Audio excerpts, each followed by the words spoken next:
The digital এডুকেয়ারে সবাইকে আবারও স্বাগত নতুন একটি ভিডিওতে। 2024 সালে উচ্চ মাধ্যমিক পরীক্ষার্থী ভাই বোনেদের জন্য আমি চলে এসেছি পিওয়াইকিউ আবার একটি ভিডিও নিয়ে। 2020 সালের এমসিকিউ ভিডিও আমি দিয়ে দিয়েছি, তোমরা দেখে নাও এসিকিউ ভিডিও। আমি বারবার বলছি পিওয়াইকিউ ভিডিও থেকে তোমরা যদি দেখো উপকৃত হবেই, সমস্ত প্রশ্ন কিন্তু তোমাদের কমন আসতে চলেছে, তাই দেরি না করে ভিডিওটা দেখতে থাকো। ঠিক আছে, চলো শুরু করছি। আর অবশ্যই তোমাদের বন্ধু বান্ধবদের শেয়ার করতে ভুলো না, কারণ তোমাদের বন্ধু বান্ধবদেরও ভালো নাম্বার পেতে হবে, তাই না?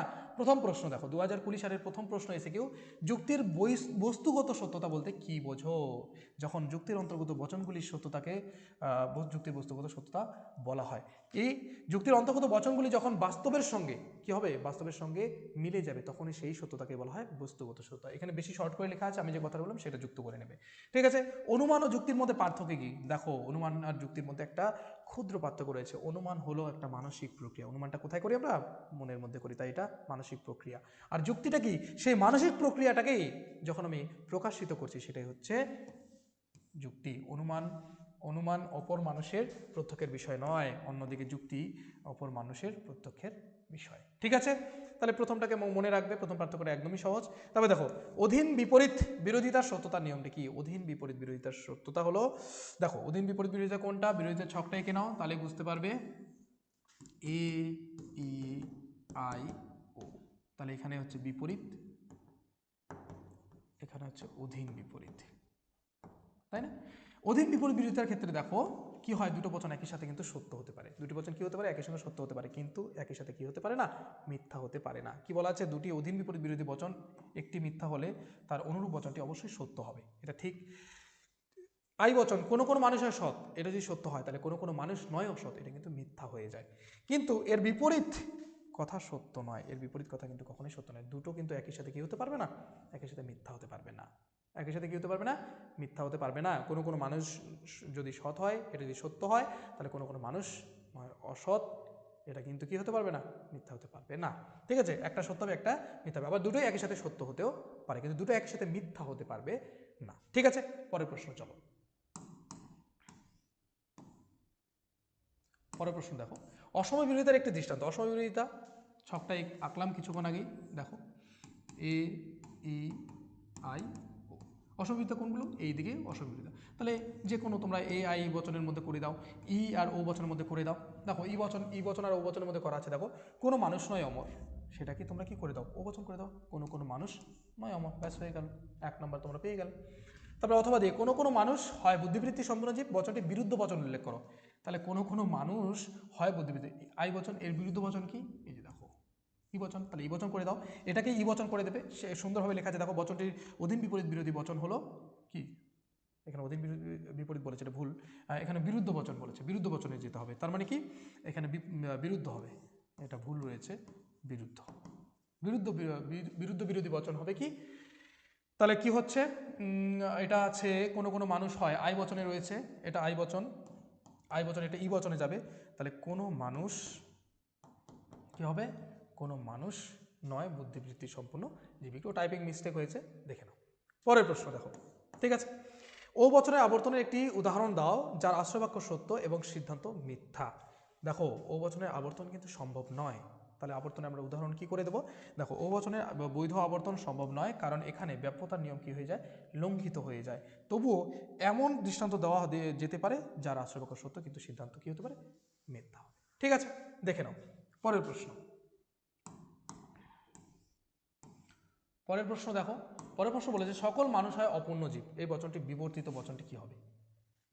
বিবর্তন করতে বলেছে, তাহলে সকল মানুষ হয় অপূর্ণ জীব, এটা কি? এই বচন, আর এই বচনের বিবর্তন কিসে যায়? এই বচন হয়। তাহলে দেখো এই বচনে করব।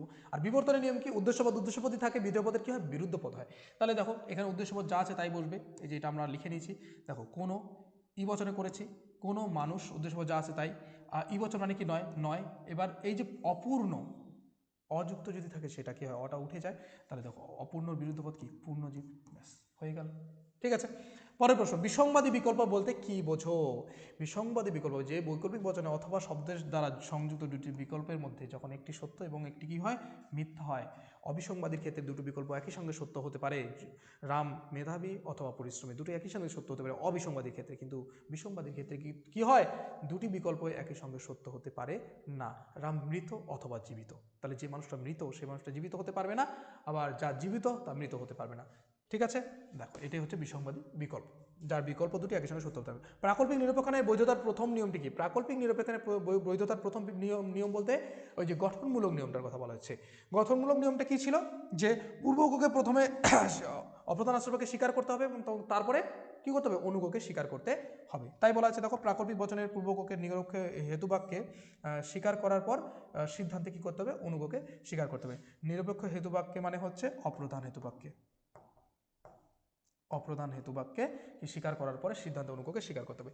তারপরে দেখো, তার মানে এটা দেখো এমপি রুলস হবে। এমপি রুলসটা কি, পি হর্ষ কিউ, পি দেন কিউ। ঠিক আছে, দেখো একটি মিশ্র বৈকল্পিক ন্যায় অবৈধ হলে কি দোষ হয়?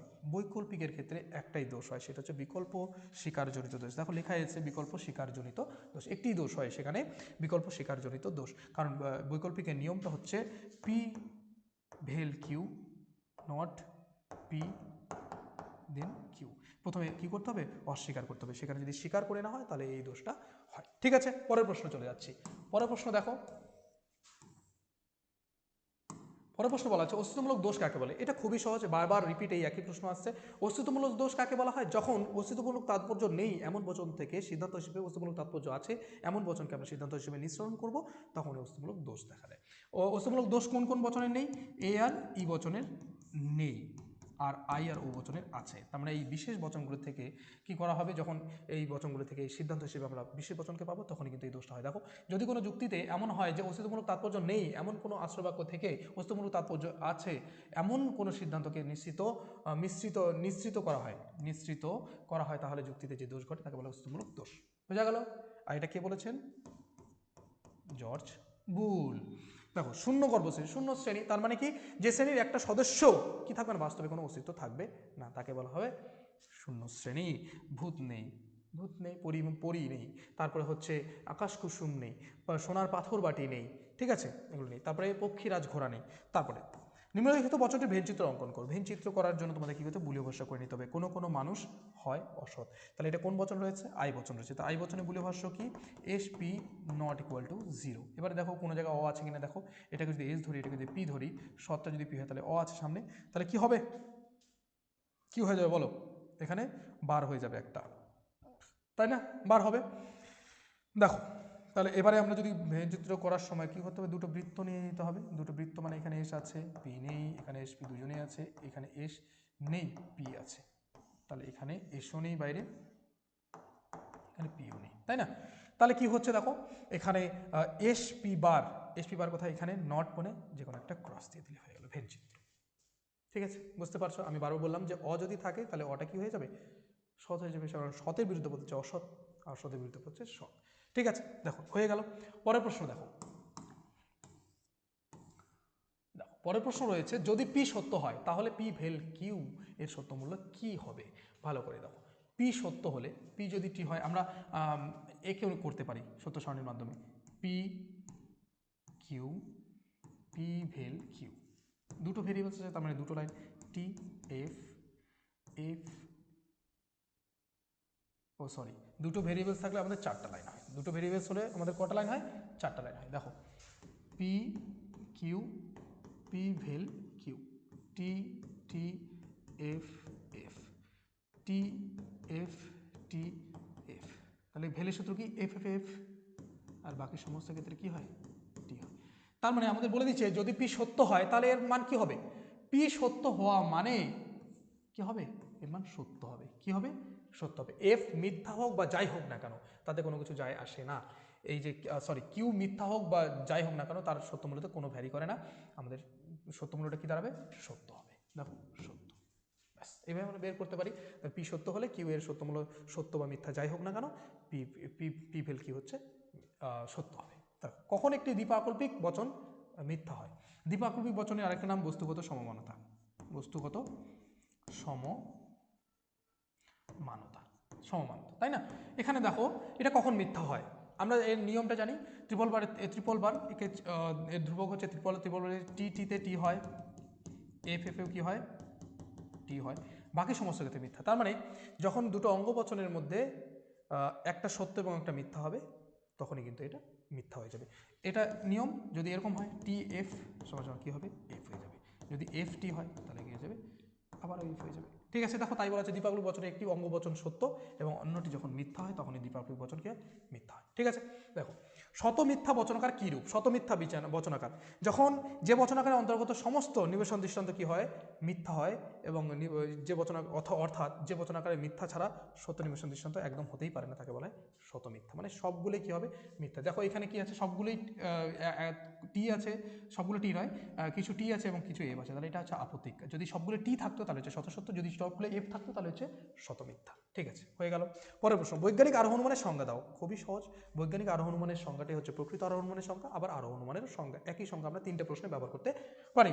প্রকৃতির একরূপতা নীতি ও কার্যকর নিয়মের উপর ভিত্তি করে কয়েকটি বিশেষ দৃষ্টান্ত কি করা হয়, পর্যবেক্ষণের ভিত্তিতে একটি সামান্য সংখ্যক বচন প্রতিষ্ঠা করার পদ্ধতিকে বলা হয় বৈজ্ঞানিক আরোহ অনুমান বা প্রকৃত আরোহ অনুমান বা আরোহ অনুমান। ঠিক আছে, পরের প্রশ্ন লিখে নাও। ঠিক আছে, পরের প্রশ্ন,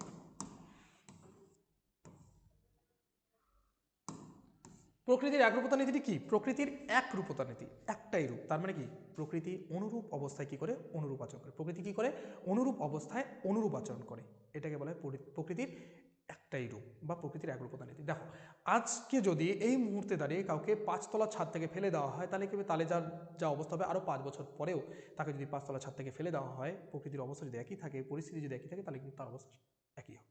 ঠিক আছে, এটাই হচ্ছে প্রকৃতির একরূপতা নীতি।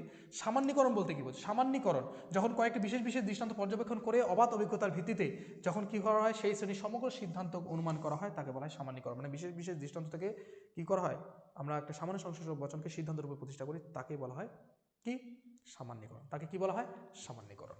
ঠিক আছে, গেল। ভালো বা মন্দ উপমা, ভালো বা উত্তম উপমা যুক্তির একটি উদাহরণ দাও। ভালো উপমা যুক্তির উদাহরণ এর আগেও আমরা পড়েছি 2015 সাল বা অন্য কোনো সালে। কি, পৃথিবী এবং মঙ্গল গ্রহ, পৃথিবী এবং মঙ্গল গ্রহ উভয় গ্রহ এবং উভয়ের মধ্যে কি জলবায়ু এবং আবহাওয়া একই রয়েছে, তাহলে পৃথিবীর মধ্যে যদি কি জীব কি বলে তোমার প্রাণীর অস্তিত্ব পাওয়া গেছে, তাহলে কি হবে, মঙ্গল গ্রহ প্রাণীর অস্তিত্ব থাকবে। এইভাবে ওটা গেল। এখানে আরেকটা দেওয়া আছে দেখো, রামু ও মধু উভয়ের রক্তে ম্যালেরিয়া জীবাণু পাওয়া গেছে, তাহলে কি হলো, রামু কুইনাইন খেয়ে ভালো হয়েছে, তাহলে মধু কি হবে, কুইনাইন খেয়ে ভালো হবে। এটাই হচ্ছে ভালো উপমা যুক্তি, সাদৃশ্যের প্রাসঙ্গিকতা রয়েছে। পরের প্রশ্ন, পর্যাপ্ত শর্ত হিসেবে কারণে একটি দৃষ্টান্ত দাও। খুবই সহজ এটা, পর্যাপ্ত শর্ত হিসেবে মনে রাখবে মৃত্যু নামক যে কার্যটি, এই কার্যটি যতগুলো কারণ থেকে ঘটে তার প্রত্যেকটা হচ্ছে পর্যাপ্ত শর্ত। দুর্ঘটনা বলতে পারো, অসুস্থতা বলতে পারো, বার্ধক্যজনিত বলা যেতে পারে, বিষ পান করা বলা যেতে পারে, হৃৎপিণ্ড আক্রান্ত হয়ে মারা যাওয়া, এই সমস্ত কিছু কিন্তু মৃত্যু নামক যে ঘটনাটা, সেই ঘটনাটা কিন্তু পর্যাপ্ত শর্ত। কি শর্ত, পর্যাপ্ত শর্ত। ঠিক আছে, তাহলে সেগুলো হচ্ছে পর্যাপ্ত।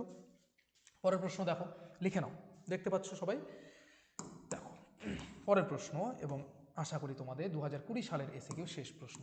অতিবৃষ্টি হলো বন্যার কারণ, এখানে কারণ কথাটিকে কোন অর্থে ব্যবহার করা আছে? দেখো আবশ্যিক শর্ত এবং পর্যাপ্ত শর্ত দুটোতেই প্রয়োগ করো, যে অতিবৃষ্টি না হলে বন্যা হবে না, অতিবৃষ্টি যদি না হয় তাহলে বন্যা হবে না, আর অতিবৃষ্টি হলেই বন্যা হবে।